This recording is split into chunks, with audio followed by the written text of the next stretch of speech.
Buenos días, me da mucho gusto una vez más estar con ustedes, ahora con una nueva serie que hoy iniciamos. Esa serie le hemos intitulado El Evangelio. Y vamos a comenzar con el primer capítulo, el día de hoy, y le hemos puesto el plan eterno de Dios. Permítame hacer una oración para empezar.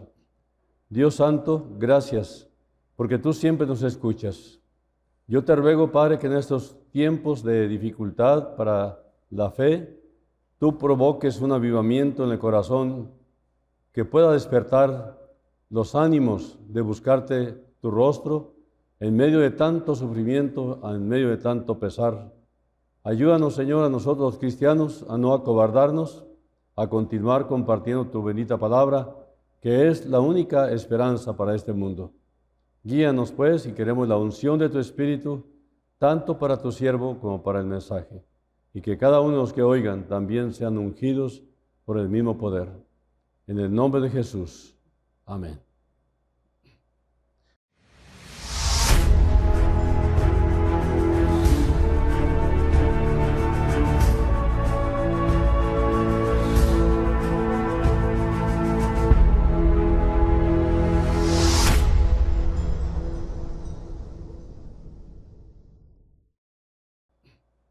Bueno, abriendo la Biblia en el Evangelio, en la carta a Pablo, en 2 de Timoteo, capítulo 3, versículos 12 hasta el 17, nos dice lo siguiente: y también todos los que quieren vivir piadosamente en Cristo Jesús padecerán persecución, mas los malos hombres y los engañadores irán de mal en peor, engañando y siendo engañados.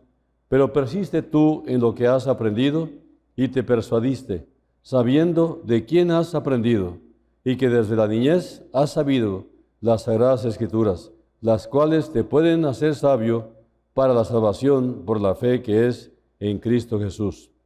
Toda la Escritura es inspirada por Dios y útil para enseñar, para redarguir, para corregir, para instruir en justicia, a fin de que el hombre de Dios sea perfecto, enteramente preparado para toda buena obra. La buena obra, las buenas noticias, es lo que el mundo de hoy, tan estéril de amor, tan seco en cuanto a la pasión. Estamos en un tiempo muy delicado, un tiempo donde la fe se va apagando, si es que la hubo en algunas personas. Entonces, el problema no es tanto la incredulidad, el problema que tenemos principalmente es que hay no solamente ateísmo, sino también contraateísmo, o sea, personas que persiguen a los creyentes, simplemente porque no están de acuerdo, porque no quieren. El problema es que no van a encontrar ninguna maldad en los que pregonan el Evangelio con el amor de Cristo Jesús. Ahora, la segunda carta de Pablo, que Pablo escribió a Timoteo, fue su última epístola, la última carta escrita poco antes de su martirio. Su principal preocupación sigue siendo qué le ocurrirá al Evangelio cuando él ya no esté presente para guiar y seguir enseñando a la iglesia. Este es un cargo que tenemos todos los que servimos a Cristo. ¿Qué pasará con lo que seguirá después de nuestra muerte? Después de que salgamos nosotros de este mundo, ¿quién tomará la batuta? ¿Quién va a continuar con esta antorcha de la fe? ¿Quién va a continuar pregonando el Evangelio? Bueno, nosotros entendemos que son los discípulos.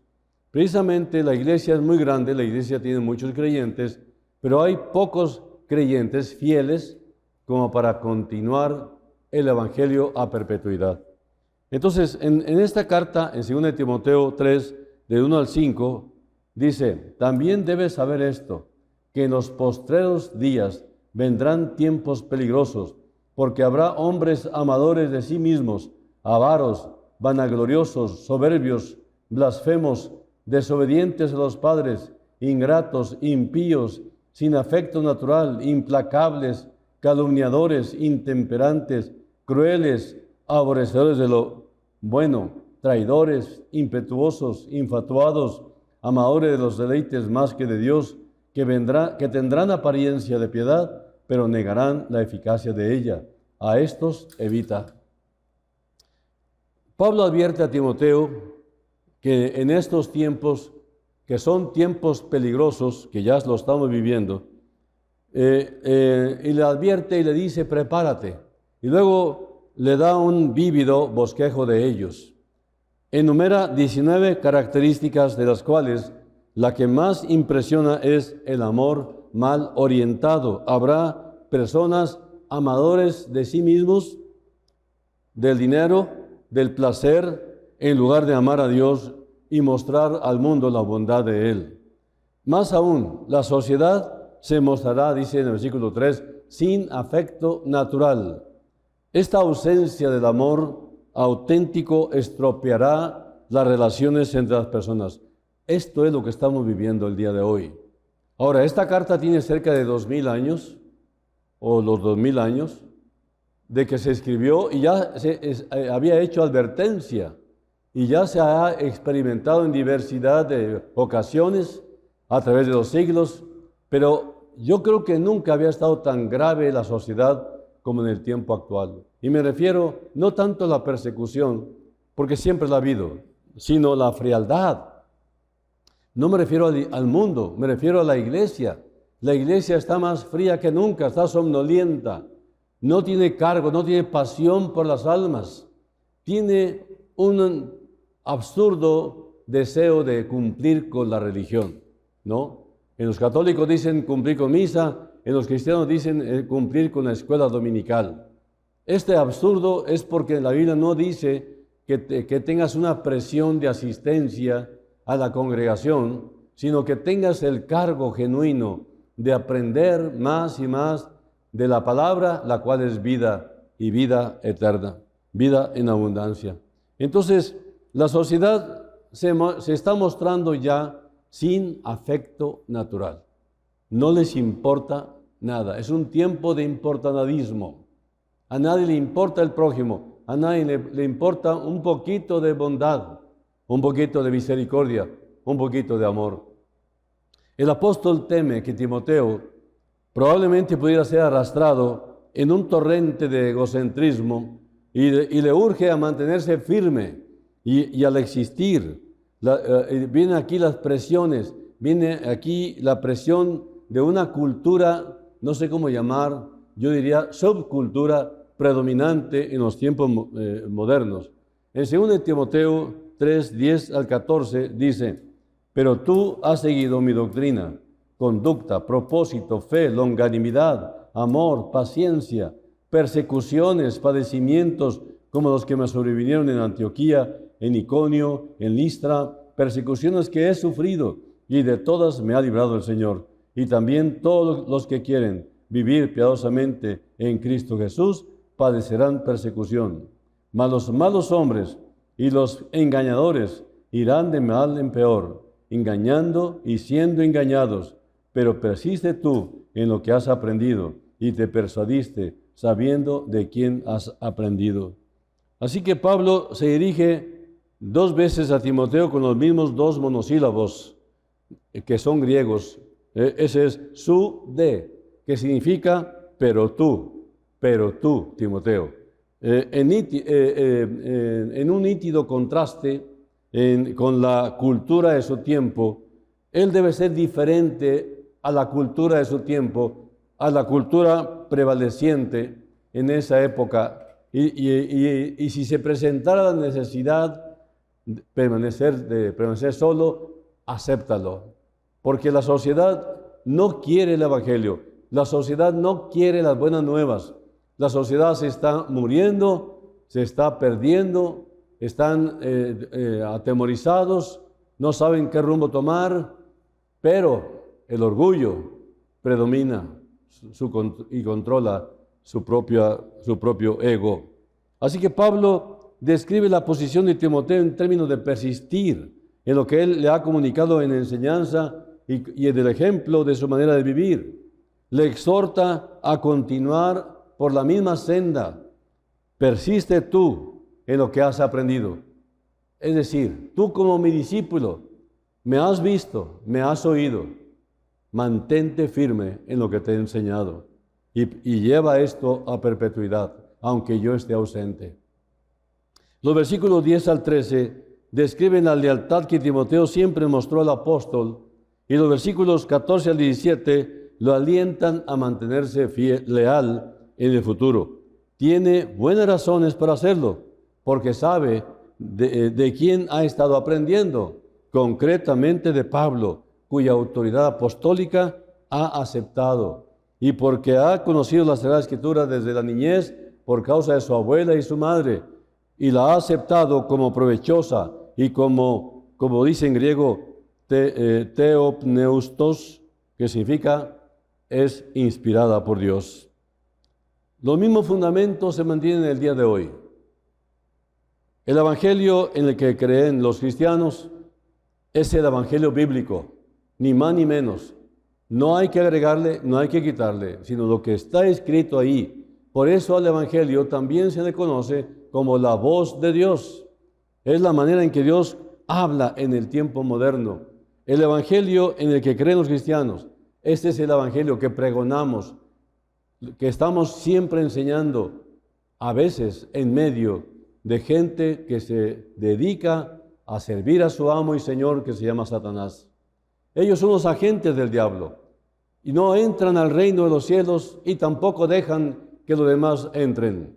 Esta carencia de amor absoluto simplemente demuestra su egocentrismo. Entonces estamos agradecidos de contar con esta doble autenticación del apóstol Pablo al mostrarnos la verdad y también su ejemplo.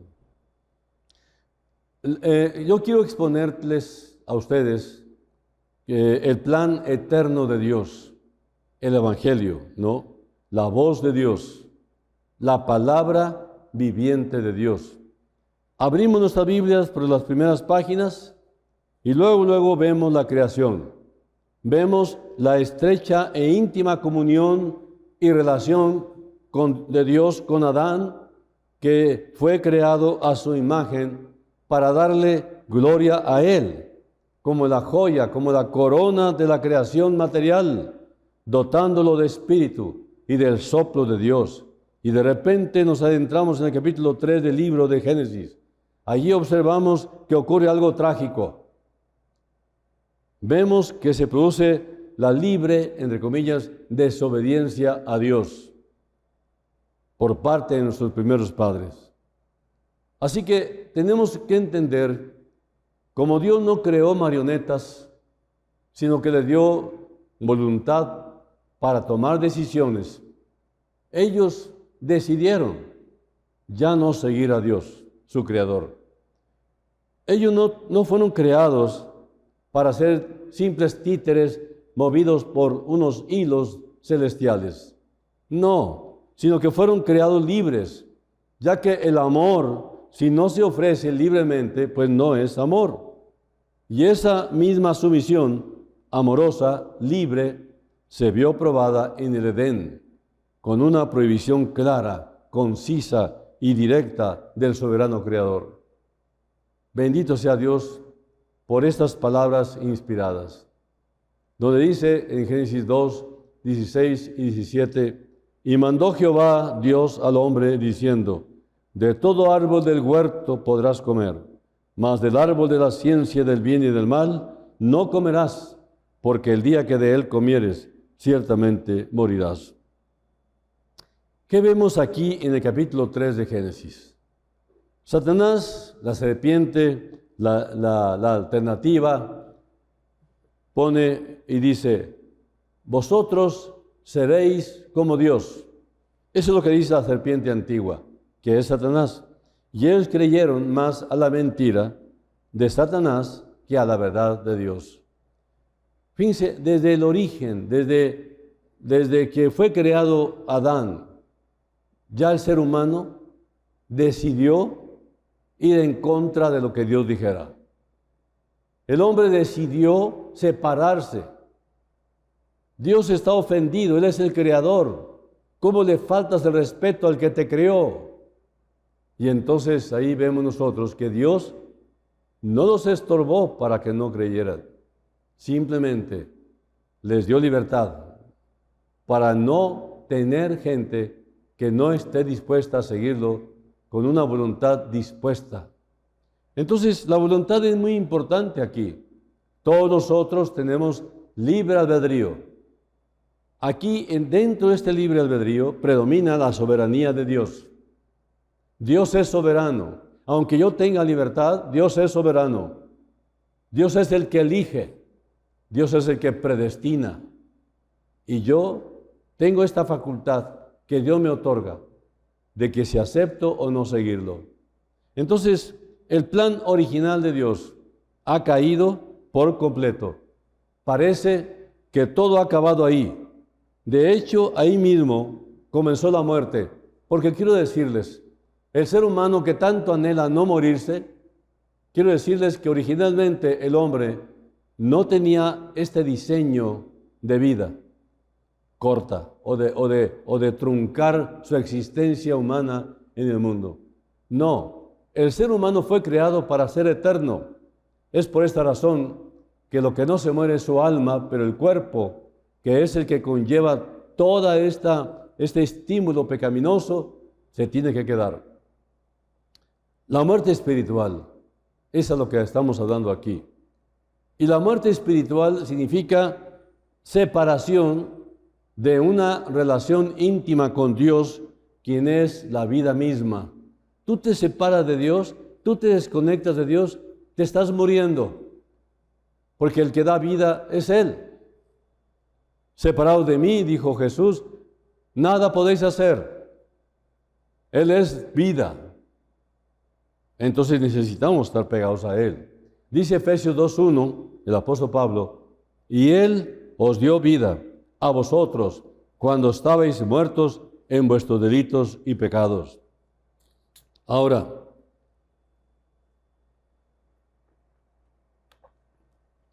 la muerte física, ¿qué es? ¿Cómo vino? Nuestra alma se separa del cuerpo y eso es muerte. Dice Romanos 5:12, por tanto, como el pecado entró en el mundo por un hombre, Adán, y por el pecado la muerte, así la muerte pasó a todos los hombres, por cuanto todos pecaron.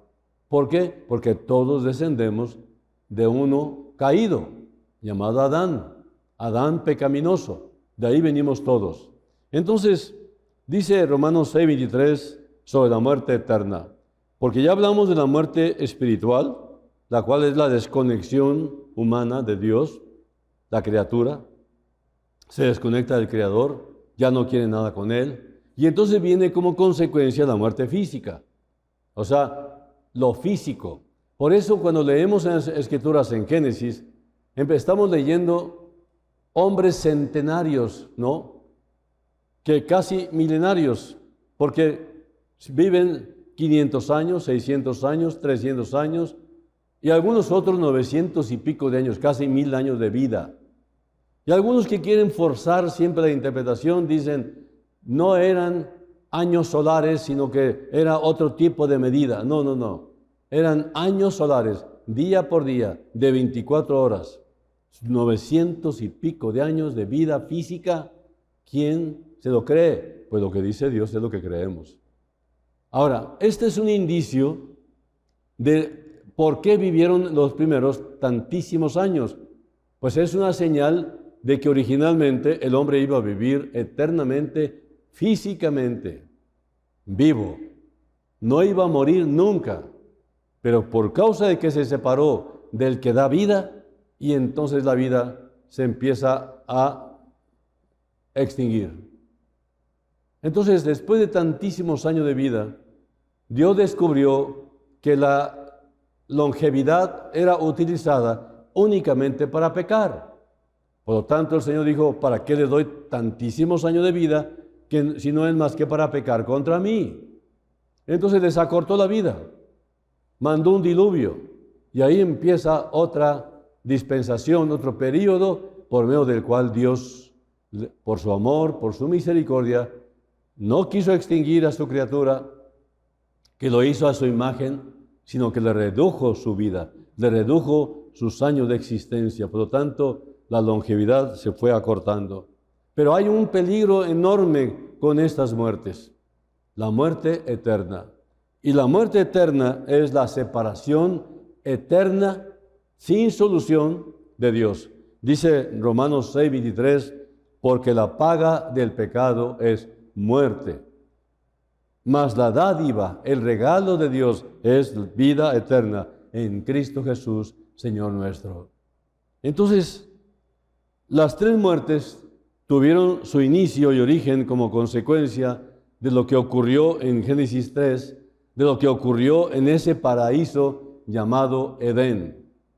¿Se fijan cómo el Evangelio abre los ojos?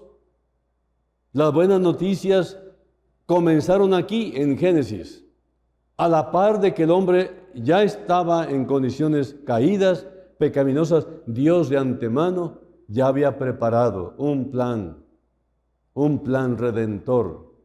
Entonces, de hecho, este capítulo empieza con una palabra que ya de por sí no suena muy bien, ¿no? Dice, pero, en el capítulo 3 de Génesis, pero la serpiente era astuta, más que todos los animales del campo que Jehová Dios había hecho, la cual dijo a la mujer, ¿con que Dios ha dicho, no comáis de todo árbol del huerto?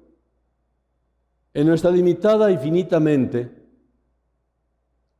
tras leer lo que aconteció en los primeros 7 versículos de este capítulo 3 de Génesis, solo aloja desesperación. Solo se ve aquí desánimo, se ve maldad, se ve mucho mal. Ahí empieza, vamos a decir, la raíz de esta enorme crueldad que el ser humano es capaz de hacer. Y todavía hay mucho más, porque el misterio de iniquidad está todavía trabajando. Ahí está. Pero el ministerio de los justos no debe dormirse jamás, porque el ministerio de los justos es el estorbo para que se desate la maldad humana. Dios no quiere que el hombre perezca. Dice el Señor, yo no quiero la muerte de los impíos, sino quiero que todos procedan al arrepentimiento, que sean salvos, eternamente salvos. Aquí en este capítulo 3 hubo una transgresión, una terrible rebelión al soberano. Hubo una infracción a su mandato. ¿Qué es lo que significa transgresión? Hubo una desobediencia con terribles consecuencias catastróficas. No es lo mismo si tú mandas una carta con amenazas de muerte a tu vecino, que si lo hicieras al juez. Si tú le mandas una amenaza al juez, pues imagínate cómo te va a ir. Si esa carta se la mandas al mismo presidente del gobierno, porque la gravedad en sí no está en la acción, sino más bien la gravedad está en la persona que estás agraviando, a la que estás ofendiendo, a la que estás insultando. En eso está la gravedad de la situación. Entonces, nosotros lo hicimos con el Señor de la gloria. Lo ofendimos, transgredimos su palabra, su ley. Hemos hecho lo que nos interesa, lo que nos conviene, no lo que Dios diseñó para el bien de todos nosotros y para nuestro gozo.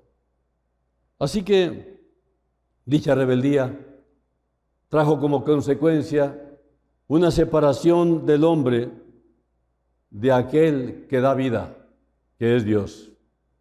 Y trajo como consecuencias, ya sean directas o indirectas, todos los males que han surgido y que vemos y veremos, pero también vemos la gran capacidad humana para el mal, así como pueden hacer el bien.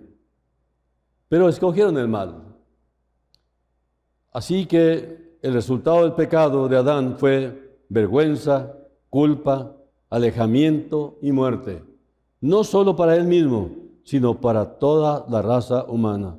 Y por eso vemos en el mismo libro de Génesis, desde los capítulos 4 hasta el 11, las terribles consecuencias de esta caída que sufrieron los descendientes de Adán y Eva.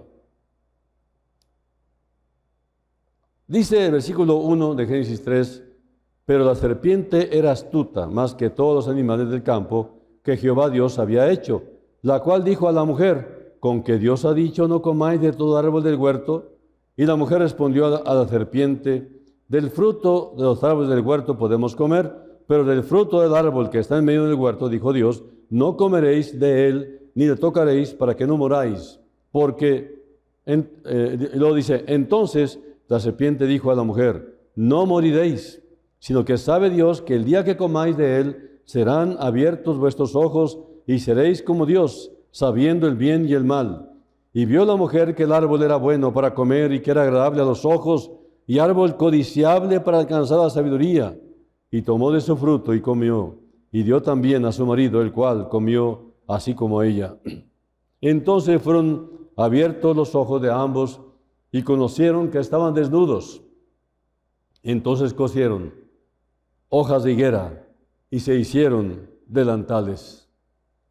El resultado del pecado de Adán fue vergüenza, culpa, alejamiento y muerte, no solo para él mismo, sino para toda la raza humana. Y por eso vemos en el mismo libro de Génesis, desde el capítulo 4 hasta el 11, lo que acabamos de ver, las terribles consecuencias. Entonces, inmediatamente en el capítulo 4, vemos el primer crimen, el primer mártir, el primer derramamiento de sangre humana. Vemos Génesis, pero la parte terrible, las consecuencias del pecado, las consecuencias de la caída. Desde ahí empieza a verse el primer asesino, la primera víctima humana. Entonces aquí, siendo representantes de la raza humana, la cabeza federal, si queremos llamarle así, representativa de la misma raza humana, arrastraron a todos sus descendientes a un estado de pecado y de condenación. Todos pecaron, todos pecamos en Él, tal como dice Romanos 5:12 o 1 Corintios 15:21.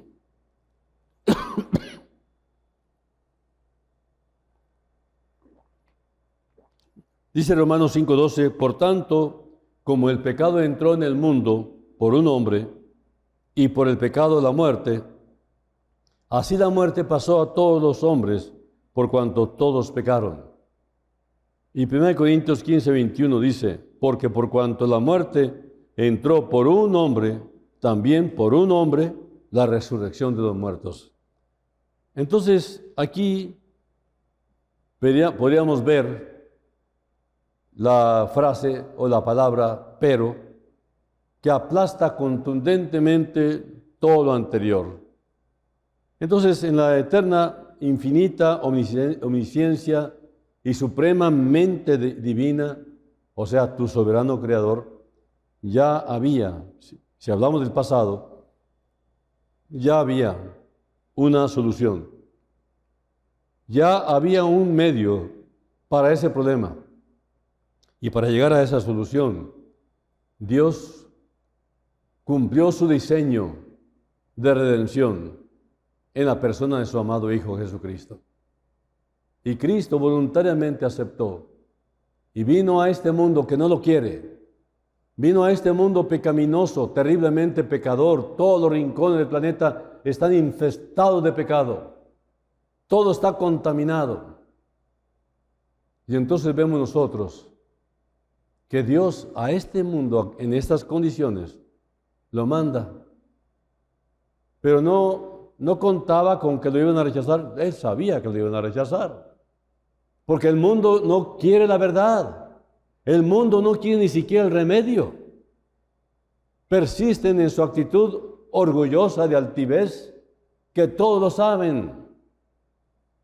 Hay respuesta para todo. Increíblemente dan respuestas absurdas y lo dicen con autoridad. Pero cuando van a la palabra quedan en ridículo. Todo lo que han dicho la palabra de Dios les tapó su boca y les hace ver contundentemente mentirosos, pervertidos y condenados al infierno. Así que quiero que imagines por un momento un pintor de un cuadro que antes de dar la primera pincelada, él ya tiene en su mente visualizado todo el cuadro a la perfección, hasta el mínimo de los retoques más minúsculos. Él ve el cuadro antes incluso de empezar a trabajar con él, mucho antes. La cruz es el punto central, la cruz es el clímax, el epicentro de toda la historia de la humanidad. Y aún antes de los siglos, ya era un hecho determinado por Dios. Todo el diseño de Dios, ¿saben qué? Aunque está manchado por el momento, aunque está destruido por el momento, se va a cumplir tal y como Él lo diseñó desde antes de la fundación del mundo. Por eso Jesús vino a este mundo a buscar y a salvar lo que se había perdido. La cruz siempre fue, es y será el único medio de salvación al pecado. Más aún, la cruz estaba determinada desde la eternidad pasada, desde antes de la creación del mundo. Antes que en Génesis se dijera, sea la luz, Él ya dijo, sea la cruz. Cristo y este crucificado, este fue el plan original de Dios. Entonces Él es el principio, Él es el final, Él es el alfa, Él es la omega, principio y fin, el Cordero inmolado desde antes del principio del mundo. Dice Apocalipsis 13:8, y la adoraron todos los moradores de la tierra, cuyos nombres no estaban escritos en el libro de la vida del Cordero, que fue inmolado desde el principio del mundo. Y en 2 Timoteo 1:9-11, quien nos salvó y llamó con llamamiento santo, no conforme a nuestras obras, sino según el propósito suyo y la gracia que nos fue dada en Cristo Jesús antes de los tiempos de los siglos, pero que ahora ha sido manifestada por la aparición de nuestro Salvador Jesucristo, el cual quitó la muerte y sacó a la luz la vida y la inmortalidad por el Evangelio. Y aquí, gracias a Dios por esos escritores, surge una duda. Si Dios en su presencia, es decir, en su presciencia, en su conocimiento anticipado de las cosas futuras, sabía que el hombre caería y como soberano lo toleró y lo permitió. Y la gente hace una pregunta ya muy conocida y clásica, que dicen, si Dios sabía que el hombre iba a pecar, ¿por qué no lo eliminó? ¿Por qué le permitió vivir? En primer lugar, porque Dios lo ama. Y en segundo lugar, Dios sabía que iba a pecar y por esa razón preparó un plan de rescate con mucha anticipación. Así que la pregunta es, ¿por qué lo creó? Antes de intentar contestar a esa pregunta, permítame decir que Dios no fracasa jamás. Todo lo que hace, lo hace perfecto. Si hizo al hombre, lo hizo perfecto. Le hizo a la mujer, lo hizo perfecto. Y el ser humano, creado a su imagen y semejanza, fue la máxima creación. Entonces, Él es soberano de todo. Y dice el Salmo 135:6, todo lo que Jehová quiere, lo hace, en los cielos y en la tierra, en los mares y en todos los abismos. No podemos, aunque quisiéramos, debido a nuestras limitaciones, discernir, examinar los motivos de Dios, pero podemos estar seguros de que en el propósito divino estaba determinado y ordenado que una gran parte de la humanidad a la imagen de Dios, aunque desobediente y caída, fuera redimida a través del sacrificio perfecto de su Hijo eterno. Y así su nombre sería grandemente exaltado, por cuanto Él no solo ha creado al hombre de la nada, siendo nuestro creador, sino que estando el hombre muerto espiritualmente, incapacitado, extraño, enemigo de Dios en su mente y en su condición de rebeldía y pecado, le ha dado vida, le ha adoptado como hijo y le ha provisto una salvación tan grande y tan inmerecida que no quede otra opción que alabarle y adorarle por siempre. Él es nuestro Redentor, Él es Salvador, pero también es el Señor, el dueño, el propietario de nuestra vida, porque nos compró con su sangre. ¿Qué puede resultar como consecuencia de este amor tan grande por nosotros? Solamente gratitud y una rendición total e incondicional a sus brazos, para que el Señor haga lo que Él quiera conmigo y a través de mí. Y esa precisamente fue la causa de la creación del hombre y la creación de todo lo que conocemos, es decir, desde las galaxias hasta los seres humanos, pasando por el gusano más insignificante. Todo fue creado por Dios y para Dios, pero puso al hombre para que lo disfrutara.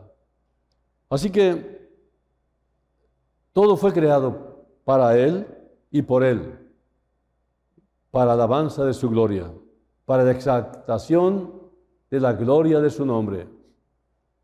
No fue nada accidental. Dios previó todo y lo hizo antes de la fundación del mundo. Eso lo hace aún más grande y sublime, si acaso es posible, que antes del problema Él ya tenía la solución única. No hay ningún ser humano que nazca accidentalmente. Tiene un propósito. Debajo de sus bracitos el niño debe traer el plan de Dios para su vida, sea quien fuere. Así que tenemos más que suficiente motivo de creer y confiar en Dios siempre, a pesar de toda circunstancia. Antes, muchísimo antes, en la eternidad pasada, de que fuera cometido el primer pecado en el universo, y antes de la triste desobediencia del hombre rebelde, el Señor había planeado y provisto el medio de escape y una solución, la única posible. Es más, Él ya lo había preordenado en su eternidad. En teología es lo que se conoce como el pacto de redención entre el Padre y el Hijo antes de la fundación del mundo, en el que Dios, a través de la cruz de Cristo, convirtió pecadores con una sentencia de muerte en hijos amados y reconciliados. El propio apóstol, tras ser lleno del Espíritu Santo, el día de la fiesta de Pentecostés, pronunció estas palabras en Hechos 2, 22 a 24. Varones israelitas, oíd estas palabras. Jesús Nazareno, varón aprobado por Dios entre vosotros con las maravillas, prodigios y señales que Dios hizo entre vosotros por medio de Él, como vosotros mismos sabéis, a este, entregado por el determinado consejo y anticipado conocimiento de Dios, prendisteis y matasteis por manos de inicuos, crucificándole, al cual Dios levantó, sueltos los dolores de la muerte, por cuanto era imposible que fuese retenido por ella. Los líderes religiosos judíos, así como los soldados romanos, sin saberlo, aunque plenamente responsables de sus actos, llevaron a cabo el plan divino y eterno de Dios, hasta en el detalle más preciso y minúsculo. Dios sabe cómo usar inclusive al malo para sus propósitos. Hay una anécdota, por ejemplo, que hay gente que se burla del que ora para pedir algo milagroso, provisión económica, comida, casa, pagar deudas, y le ruega a Dios, confiado en que de alguna forma Dios le habrá de dar la capacidad de salir adelante. Y algún hombre malo por ahí lo oye y dirá, este tonto cree que Dios le va a escuchar. Ni creo que haya Dios, ni creo que esté escuchando a nadie, pero me voy a burlar de él. Le voy a llevar lo que está pidiendo para que crea que es Dios quien lo está haciendo. Y lo hace, se lo lleva, y este hombre, sin saber por dónde llegó aquello que él había pedido, le da gracias a Dios. No sé qué medios usaste, Señor, pero me hiciste llegar lo que te había pedido. Y aquel hombre, ahogado de risa, burlándose, sin saber que Dios lo estaba usando dentro de su maldad y su crueldad para beneficio del creyente que es hijo de Dios. El diablo no sabe tampoco, los demonios tampoco saben, como los agentes del diablo que son los incrédulos, que todo el tiempo buscan nuestro mal, pero Dios los usa, incluso para nuestro bien. Entonces, la sangre preciosa de Cristo, dice la palabra, como de un cordero, sin mancha y sin contaminación, ya destinado desde antes de la fundación del mundo, pero manifestado en los postreros tiempos por amor a vosotros. Dice 1 de Pedro 1, 18 al 21. Exactamente se lo voy a leer. 1 de Pedro 1, 18 al 21. Dice,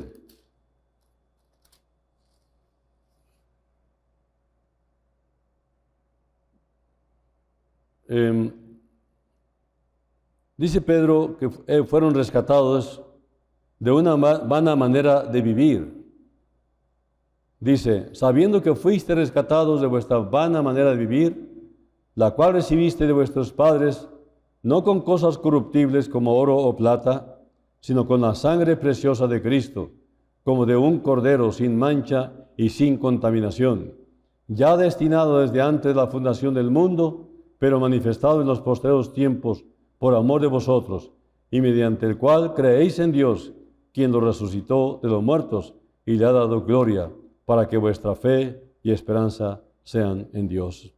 Así que por eso no hay que irse al Nuevo Testamento para ver y deleitarse en el Evangelio, ni contemplar el primer sacrificio de Dios por el hombre que ya apuntaba y dirigía a ese plan eterno.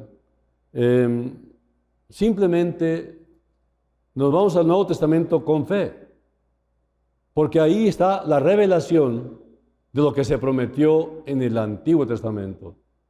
Así que el Antiguo Testamento es la sombra y el Nuevo Testamento es la revelación.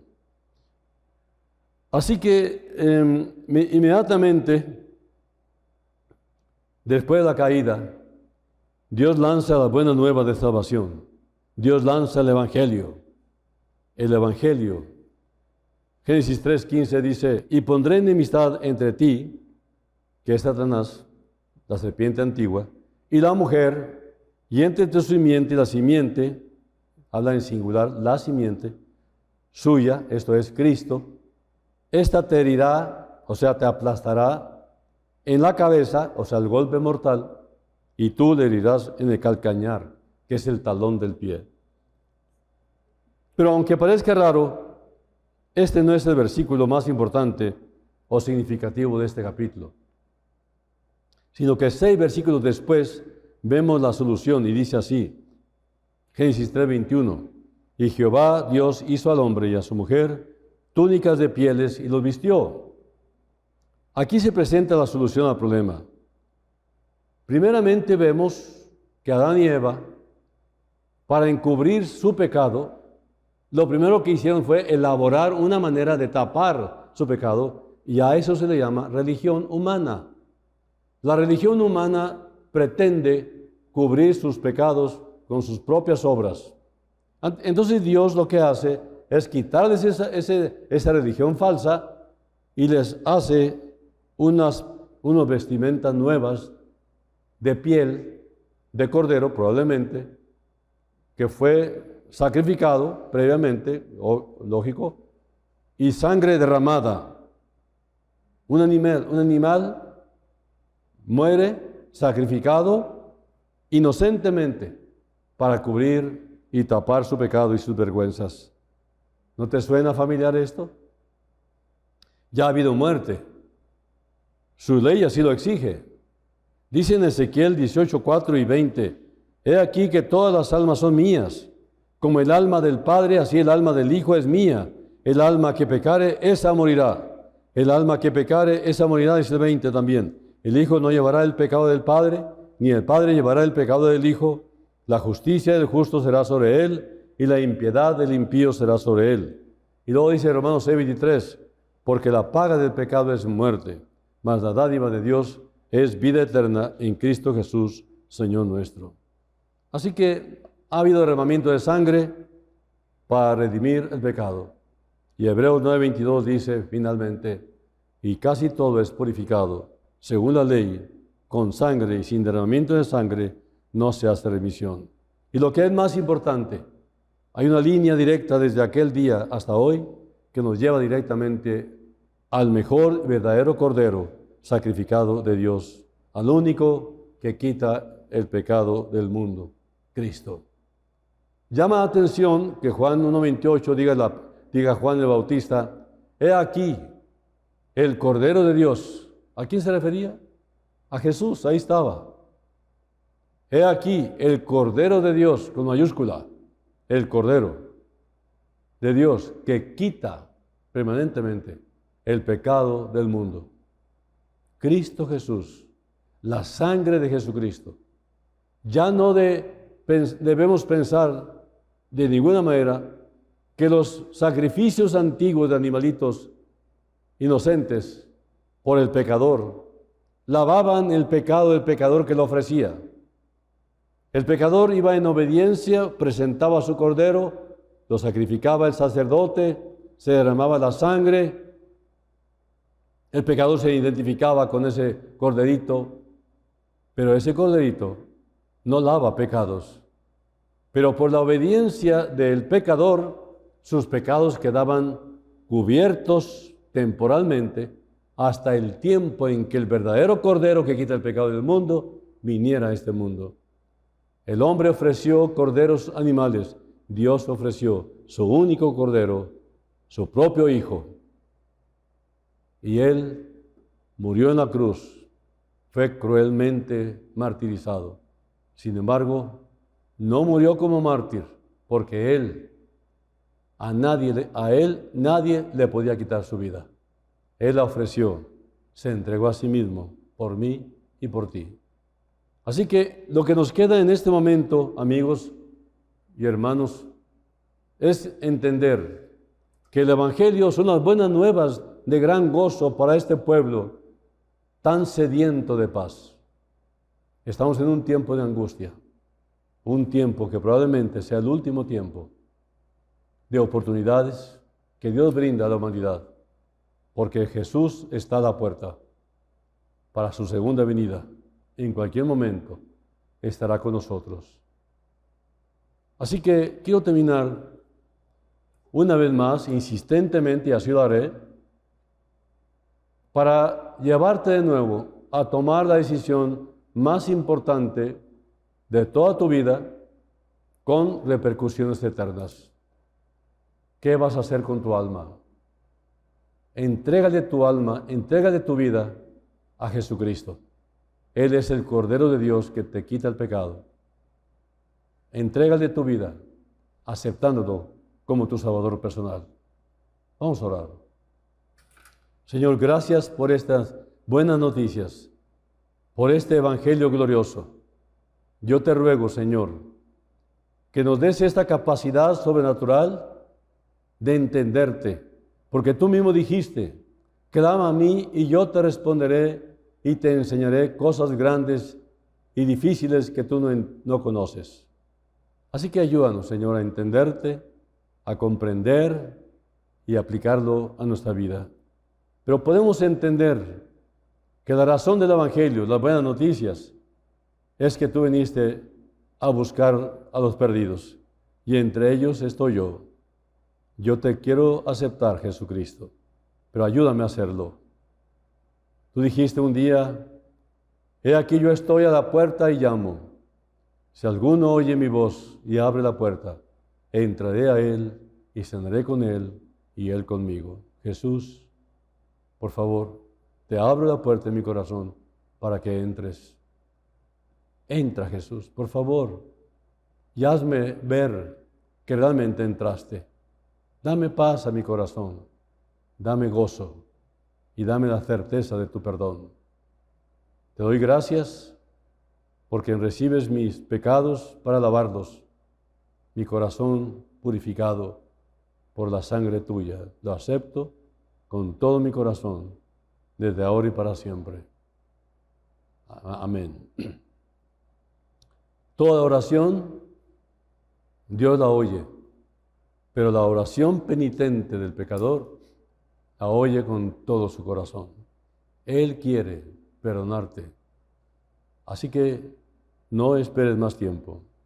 Ahí no te pido que levantes la mano, te pido que levantes tu corazón a Cristo y dile, Señor, heme aquí. Aquí estoy.